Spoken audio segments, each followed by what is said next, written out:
Well, we got something special here. Let me tell you about this bike a little bit, but it's a little bit of a mystery to me, being in the industry for all these years. Why does Gary Fisher have a cyclocross bike? He's primarily mostly a mountain bike guy, right? I don't know. Let's check this out and unravel this mystery after this. Welcome to I Know a Guy Bicycles. Welcome to I Know a Guy Bicycles, hanging out with the guy. Hi, I'm Justin, the guy. Obviously, I have a garage shop. Taking Scary how to use bikes one bike at a time. If you like these videos, please like and subscribe. Welcome back to Another Guy Bicycles, hanging out with a guy on this old bike series. Hey, I'm Justin, the guy. We are checking out this Gary Fisher Presidio. What is it? It's a cyclocross bike. But Gary Fisher's known for mountain biking, even though I read some article that he did some cyclocross racing in the 80s-ish. Well, the cat's been kind of did everything. The only thing I really haven't seen him do is like road bike, but he's made a few road bikes through Trek. So anyway, this is very interesting to me because it's a steel frame.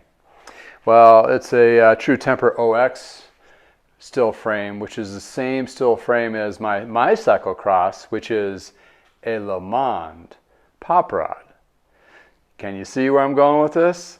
Anyway, let's unveil this beautiful, really good condition Gary Fisher cyclocross bike. And what makes a cyclocross bike? Let's start there. Well, what is cyclocross? Let's even start back then. Going back in time, around the turn of the century, they used to have a lot of European races, and it's a race. It's been kind of a race that's been going over 100 years, and it's a little bit different, obviously, than it was back then. But what happened is their road racing went too late into the season or too early, and they got caught in some cold weather. Well, this cold weather, cyclists, racers are just, they're in the zone, they're going, they're not thinking about anything else. Well, they got so cold, they started getting frostbite and started losing fingers and toes. Not so good for the racers. So the race circuit at that time, they're like, or the administration or whatever, decided, the coordinators were like, hey, let's get them off their bike for a little bit to warm them up. So that's where cyclocross came to be. Like, it's one of those things where you get off the bike, run a section, run a couple obstacles with your bike on you, and jump back on it and go. And that warmed up the body, and that's where cyclocross was born. Well, it's kind of a mashup, if you will, from road riding to mountain biking. And that was kind of like when mountain biking hit the scene in the 70s, 80s, and really ramped up in the 90s. Where I was in Parker Bikes during 89 through the 90s and saw the whole thing in front lines, like see how the involvement of suspension and V-brakes and clipless pedals and all those things and full suspension were all born and created and tested and all that. Well, cyclocross kind of like was a smash up between, and that's where cyclocross racing became kind of really popular. I remember in Boulder, Colorado, they'd have a cyclocross series and so forth. I'd read it in like the Velo News or what have you of the particular races, and it was across the nation. And what it is today is basically, I think it's like a 30-minute race. It's based on time, and it's a lap. And it's kind of fun to watch because for spectators, you can go there and you can see the whole race, which is really cool. Instead of like a stage race of a road bike, you just see them all blow by and you're done for the day. But for cyclocross, it's kind of like a mashup mud fest on those conditions. Cyclocross racers really like worse conditions because it's just the most fun.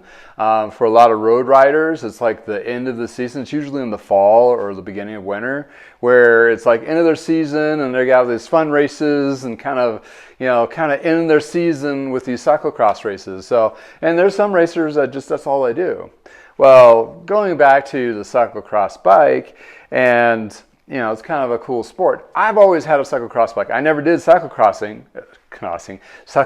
racing, but I've always loved the bike. Reason being is I can ride around and jump off-road if need be, and be on bike paths. You still have the skinnier tire for road efficiency, and this is prior to Niners came out, the 29ers and all that. So for me, it was a great versatile bike. Unfortunately, bike brands like Trek and Specialized, they'd only make one model a year, and you got one color, and that was it. And they still did that for a long time. Well, guess what the cyclocross bike is today? Well, they still make cyclocross bikes, but it's your gravel bike. That's what it is. Essentially, a wider tire, more sportier geometry, higher bottom bracket. That was the cyclocross.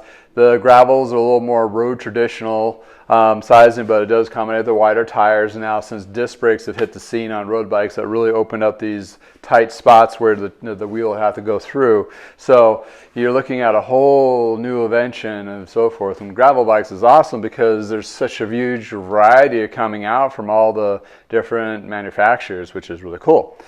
But if you're looking in the used market, guess what? You can't find them. So if you're looking for a gravel bike just to start off with, and you see a cyclocross bike or somebody put it as a cyclocross bike, hey, that's a great opportunity to jump onto a cyclocross bike and get into gravel. And when things kind of shake out in the next couple of years where they become more available and the prices hopefully go down, and you'll be able to pick and choose what particular brand that you want versus take that huge commitment and wait for it and order it, that kind of thing. But anywho, so back to the mystery of the Gary Fisher. Well, okay, back in the 90s, I'm going to go back in time again a little bit. Trek decided to buy a whole bunch of brands. So they bought Gary Fisher, Lemond, Bontrager, Klein, Rolf. I'm probably missing a couple more, but they put all those in-house. And I talked about this before, where they kind of want to divvy up the market, where like us, Parker Bikes, we would carry Klein and Bontrager and Trek, and then they would sneak in our competition, which is 2 miles down the road. They threw in Gary Fisher and Lemond. And Gary Fisher and Lemond were a good pairing because Gary Fisher was mountain bike only, and Lemond was road, so they'd be able to pull money out of both shops in one market, that kind of thing. So, big corporation. Fast forward today, Trek has a lot of corporate-owned stores, so does Specialized. They're duking it out. The whole landscape of the industry is definitely changing, but not going to talk about that right now. But talking about this guy, well, Lemond in the late 2000s, like 2008-ish, 7, 8-ish, talked his mouth out about Lance Armstrong doping, and Trek was backing Lance Armstrong at the time, so they dropped Lemond in a heartbeat. I mean, I bought a Lemond, I think, in 2008, and the next year, boom, it was gone. I was like, oh man, because I wanted to get the newer model of the Lemond bike and a disc. And the reason why they didn't have discs in cyclocross bikes because they weren't sanctioned in the cyclocross racing yet, so you weren't allowed to have it. And then when they did say, oh, okay, you can have disc brakes, all the cyclocross bikes went to disc mostly. But I was like, oh, I want that one Lemond bike that did have disc, and now they're gone. Well, if you find one of those, that's pretty rarity. It's like a unicorn out there. But well, they dropped the line. Well, when you look at a manufacturing perspective, when you drop a line in a heartbeat like that, you have orders on bikes that are a year to year and a half out.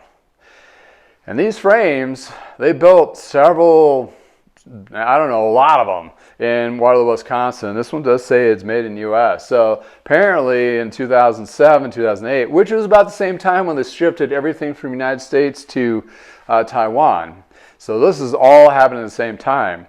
The article that I found, which kind of proves to the point where I've been kind of speculating at, is they had a stack of frames in production, Lemonds, road bikes, and cyclocross bikes. They didn't know what to do with them. So guess what? They painted them Gary Fisher.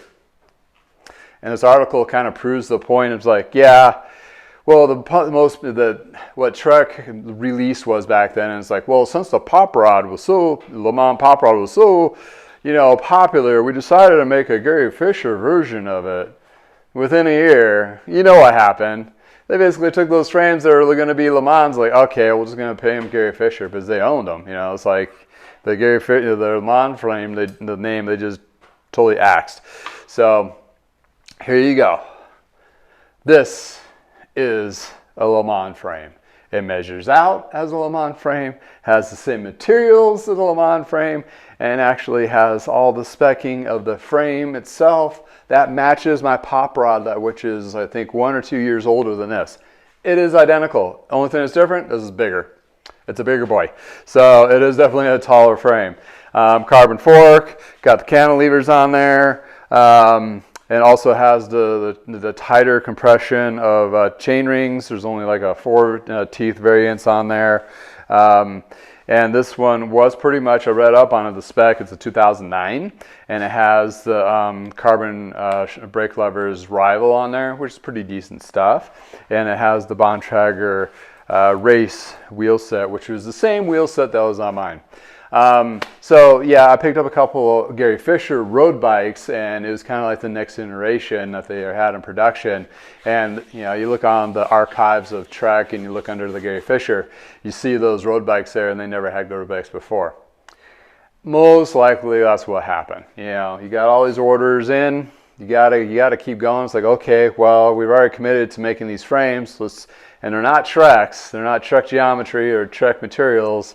They were Lemond, so they're going to switch over to the Gary Fisher and kind of just go with the flow on that. So that's what my speculation with this bike is a Lemond Poprad with Gary Fisher coloring. Well, for somebody out there that's way tall, like 6'2", 6'3", is going to get one awesome cyclocross bike because I love mine. The ride of steel is just amazing. It's pretty light for being steel. It's lively. It reminds me of the steel Ritchie tube mongoose frame I had when I raced back in the 90s. That was an awesome bike, and I'm scouring, you know, trying to find that frame again, but it's like one of those things that I want that back. Anyway, so that's what this guy is. So the unveiling, the pulling back of it, that's the Lemond. So I'm just going to start popping this guy down and get it prepped. And I'm going to do the typical what's going to cost you kind of concept if you bought this bike yourself. Actually, this is a pretty good one. The tires are really good. I checked that the wheels are really good. You do have to check these paired spoke systems. Reason being is back in the day on these guys, when they manufactured them, they took a lot of material away on the rims to make them lighter, right? But they put these are high tension, so they started getting cracking around the drive side, usually the drive side rear wheel. I inspected it and it seemed to be fine. And the tires on this look pretty new. And again, this wasn't ridden that much. I can definitely tell because it doesn't look like the wear on my bike, and I've really worn mine out quite a bit. So this is going to be a gem for somebody that's, you know, wants a gravel bike. Yeah, it doesn't have disc, unfortunately, but it's one of those things where, you know, it'll get you that bike and you'll be able to do those rides. And quite honestly, the cantilevers work just fine. I've had really good luck with mine, so you know, the discs are a little bit nicer. But the discs that I found on this particular bike anyway, or the Poprad, they're mechanical discs, so the really benefit is the hydraulics. So, you know, that's a little takeaway note. If you're going to do disc brakes on road or gravel, try to get it into the hydraulic. Reason being is it gives you better control of your wheel speeds. That's the really beautiful part of it. Because you are gaining weight, I mean, versus the calipers or the cantilevers. They are heavier because you have to beef up the hub. You got to have a caliper, and you have all those other little tidbits that cost a little more in weight. So that's where you have it on that. So let's put this there. Alrighty, and I will be replacing cables and housing on this guy. So I want to be careful not to cut the wrong cables. There you go. And let's go down here, like so. I will keep these housing to compare. It does have barrel adjusters there. One thing it is missing for a cyclocross is those little cheaters. I call them like the cheater brakes. They're right here for feathering. For some reason, this guy doesn't have those on, and it doesn't have the spec. This has a salsa bar on there, so they took those off. I'm gonna see if I have a pair, and I'll put them on when I spec this guy out. Reason being is, you know, if you want a cyclocross bike, it is a cyclocross bike. It should have the cyclocross bits on it. So keeping that in mind, that's what we're gonna do. And with the, you know, SRAM shifting, you know, it's either love or hate. Some people really don't like the one lever shifting going up and down. I really don't mind it myself. It's kind of nice, but it's one of those things where some people do like it, some people don't. If you haven't tried it before or any other one, you may not know there's a difference. It is a pretty cool concept that one lever does both kind of deal. So, and the problems with them are pretty minimal. And the Rival, if I remember correctly, is kind of like the 105 Bontrager level. The high end was called Red. So this guy has a little bit of dirt impact there, so I gotta clean that out so I can get a good contact with this right here to get the cable out. And double checking the jockey pulleys, make sure there's nothing that's cracked. I do have a little buildup of Teflon from the lube, so I'm gonna scrape that off to make it a little bit easier for my sonic cleaner to clean those jockey pulleys. Like so. And a flat or straight standard screwdriver will help, or you can just use anything that has a scraper. There is brushes and so forth that are designed to clean drivetrains, so you can use that as well. But just want to scrape that stuff off. That way I can get a good shot cleaning it, like so. And let's take a look at this guy. See if I'm gonna pop these pedals off. There we go. So I just want to inspect this frame as the unveiling and see if we're good. With mine, I took a digger, got in some mud, and my derailleur got caught up and ripped over. These are not replaceable derailleur hanger dropouts, but I was able to bend it back, but I have a big old ding in mine here. And it's not something I'd ever feel comfortable selling. But riding I feel okay with, so it seems to be all right. And I've been riding it for years. That happened like, I would say shortly after I got it.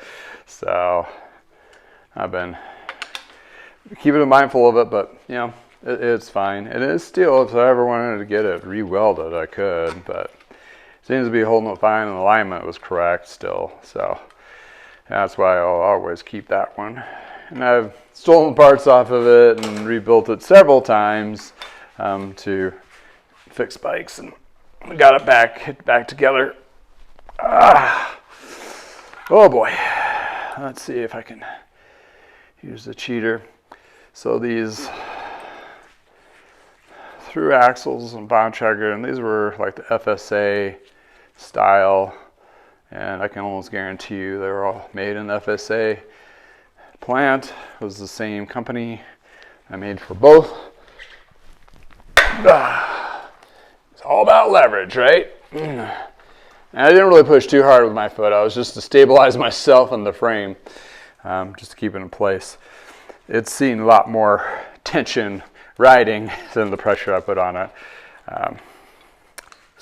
But that's one of my tricks of getting these off, because this particular type of crank do get really tight on there. And this is the Bontrager Race one. So actually the crank arm's in really good condition. They look pretty good, except for this one little booger piece. And I almost can guarantee you that's not from riding. That is probably from a car rack, and it's hanging side by side. And a sticker on this also is another intriguing thing is the Bike Gallery. Bike Gallery is a chain of stores, or was a chain of stores in Oregon. They were owned by a guy that owned Trek San Diego.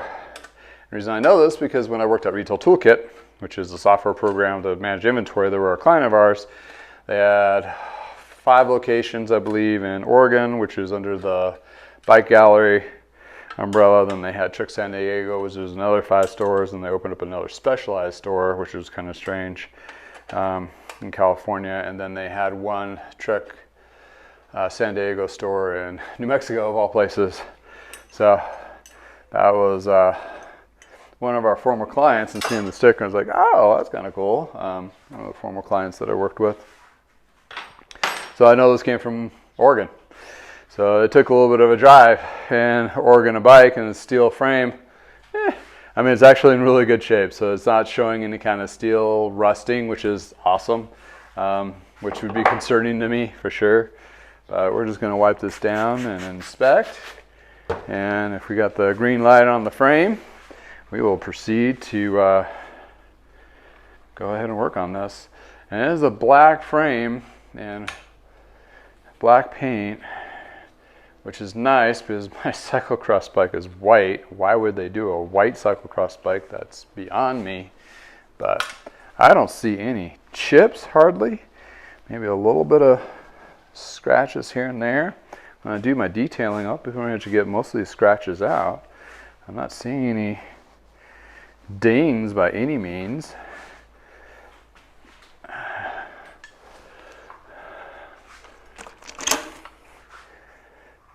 Look at the other side.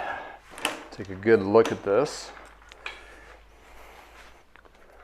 Oh, there's one little, it's not a ding, but it's a chip.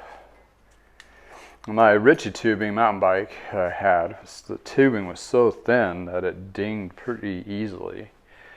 This is the True Temper OX Platinum chromoly, and it didn't seem to ding hardly at all compared to the other.